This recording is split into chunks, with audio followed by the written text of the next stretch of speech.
I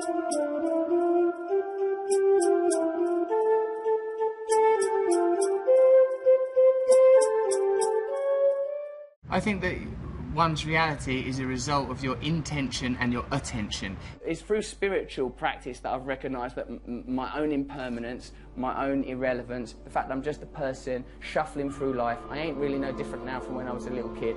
And all I want really is that I don't want that feeling in my stomach that people are being treated badly. I don't want a feeling that people are being exploited. People need to live spiritual lives, all of us. I'm a person, and it's good to have access to the infinite consciousness that is available to all people, but through the five senses is delineated, keeping us trapped on a material plane. We think reality is what we can apportion through the limited instruments of the senses, but reality is, of course, far beyond that. Spiritual data, we don't have the correct instruments to receive it, and we live primarily in the realm of the senses. Anything that we're describing through science, we're describing through the prism of the five limited senses. Our eyes can only see between infrared light and ultraviolet light. There's light bouncing around everywhere. Our ears can only hear a tiny decibel range, can't hear the noise of a dog whistle, can't hear any high-pitched frequency sounds. Isn't it likely then that there are other vibrations, frequencies, energies, consciousness moving through the universe? Consciousness is an amorphous and expanding entity.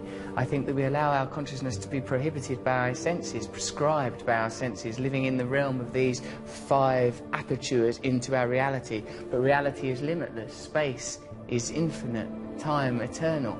Through yoga, one can temporarily break the bonds that chain us to the mundane, the mondial, that which is of the earth, and we can temporarily at least receive a taste of the infinite. I don't want to get too cosmic about it, but we are just this sort of temporary blob of atoms, you know, endowed with consciousness for the merest moments in infinite space. Meditation and yoga, these are fundamental parts of my life. I think it's difficult these days with religion getting such a rough ride, the Pope resigning, bloody terrorism and nonsense. It's difficult to find an access to spirituality, but we are by our nature spiritual people. If we don't have access to spirituality, we suffer as individuals, society suffers. We need to recognise at some point that within ourselves there's an infinite capacity for connection with all things. Well, I love the fact that you describe it as you have a daily access to unseen realms of power.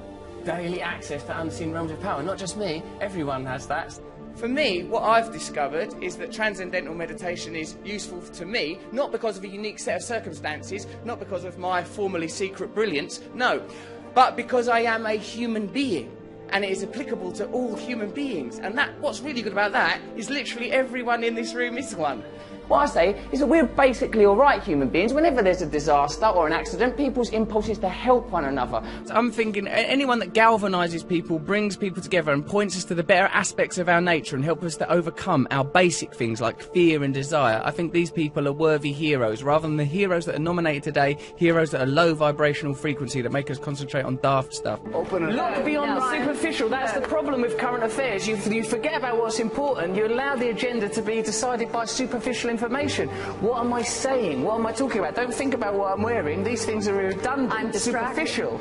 And I don't think that we should be continuing to propagate the idea that famous people are magical and special, because it makes people feel that their lives ain't no good. And I don't think we should be living in that kind of fearful paradigm. It's that. I'm like a vegetarian. I believe we're all equal. I ain't got the right to kill. I don't kill. Like, say a fly comes in my house, I tolerate that. Because I feel like he's a fly, he's just on his journey here through life. When I'm meditating or praying, I say the infinite creative force that brings into being all phenomena and guides all life, I say, can you move through me? And things that actually work, you sort of treat them, you sort of shirk them off as if, like, you know, as if you owe them money and you don't, well, no, I've got to avoid yoga and meditation. They've been portrayed quite brilliantly by the mainstream as sort of somehow luxury.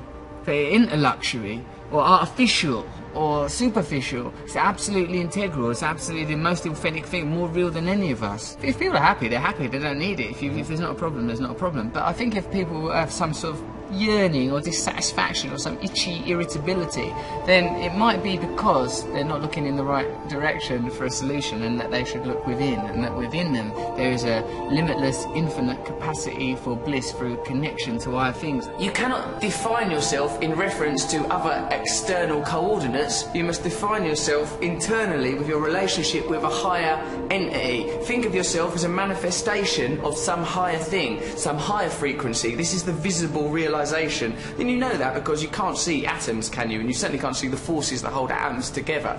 There, in the micro-quantum world, Richard, lie the answers to everything.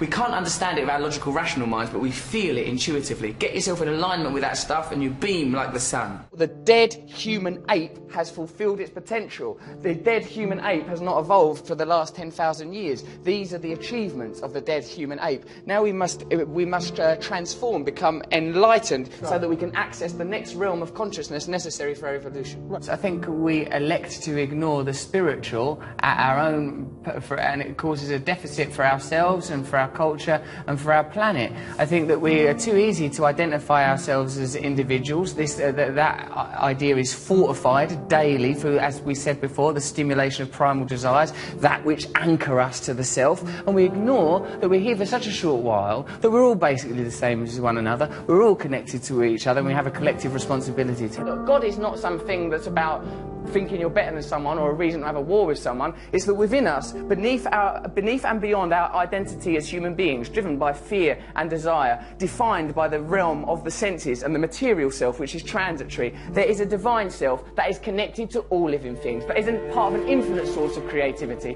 You could probably describe that using quantum physics or science if you want. I choose to believe in God because I think what that is the recognition that there is divine beauty in all of us, and if we prioritise that over our own selfish material needs, then we will naturally create a culture more in harmony with our planet and we'll have a chance. I think it's one of the great sadnesses of modern life, because of our disenfranchisement and disillusionment with religion, that we don't have access to these ideas. And yoga and meditation for me is a way in the secular world of accessing very, very beautiful principles that will perhaps make us happier at a time when people feel disillusioned with the economy, concerned about the ecology, worried with politicians, don't trust what they're being told on television. We've got to let go of temporary, transient ideas like individualism. The nature of monotheistic faiths, these dead desert religions, is to encode us with the idea that individualism is more important than paganism, ideologies that integrally relate us to the earth, so that we know that we are integrally, indefatigably related to our environment, and we live in the service of our environment, because self is a temporal illusion.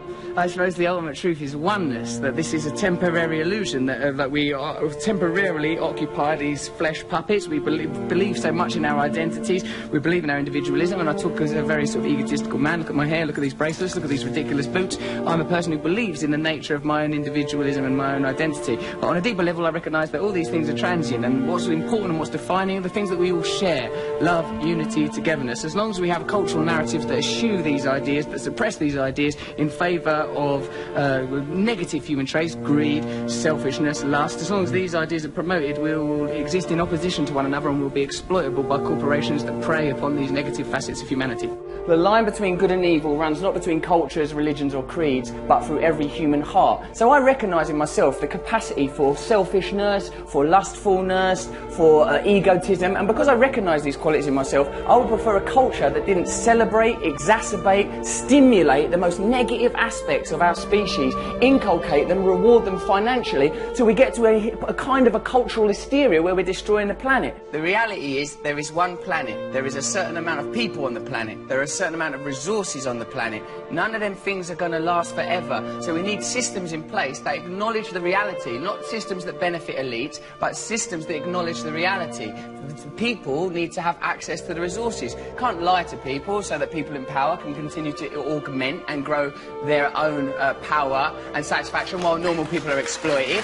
We need systems that get the resources to the people while respecting the planet. Any system that's detrimental to the planet or detrimental to the people because it helps one or two bod, we're allowed to do that, you know. We are creatures on a planet. We are mammals. Look at the faces of the people that we're being asked to vote for as leaders. Look at them.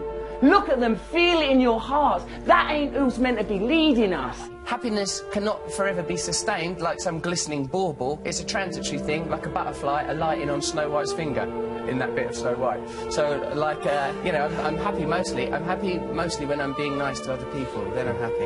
You know, when they analyse the semantics consistently through mythology and theology of words like love, God, they find that the common theme, John, is union. That we just want to be connected to something higher. That can be another person, that could be God, that could be a relationship with nature, it could even be a relationship with West Ham United. I think the important thing is to have as the central tenet of your being love, compassion and tolerance. Everyone knows that.